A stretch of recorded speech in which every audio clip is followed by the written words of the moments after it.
Business news now. The Kenya Railways has invited bids for an advisor to help identify an operator for the new standard gauge railway network. The massive infrastructure project is aimed at boosting trade and cutting transport costs across the East African region. This comes as the project nears its completion between Mombasa and Nairobi. The 138 billion shilling standard gauge railway project, which began in December 2014, is almost coming to its completion, linking Kenya's Indian Ocean port of Mombasa to the capital Nairobi, then to Uganda. In a paid newspaper advertisement, the state-run Kenya Railways indicated the advisor will recommend the appropriate operating model for the railway that is currently under construction.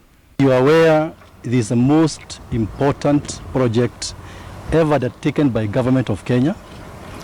In fact, not just government of Kenya, but the entire region of Eastern and Central Africa. The new Chinese-funded railway line is expected to ferry heavy and bigger containers much faster and reduce pressure on the region's road, which have been damaged by heavy traffic and uneven maintenance. Railway means so much for us, and that's why as a government we are so committed to make sure it's fully successful, not just phase one, because phase one is good, but it's not complete without the railway going all the way to Malaba.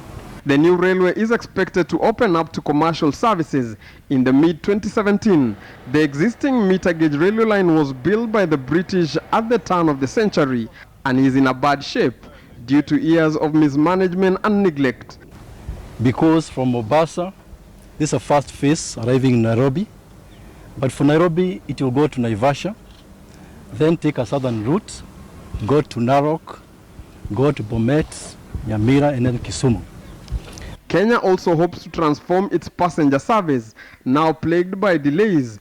The new line will cut the journey time between Nairobi and Mombasa to 4.5 hours from more than 13 hours now. Philip Keitan, KTN Business.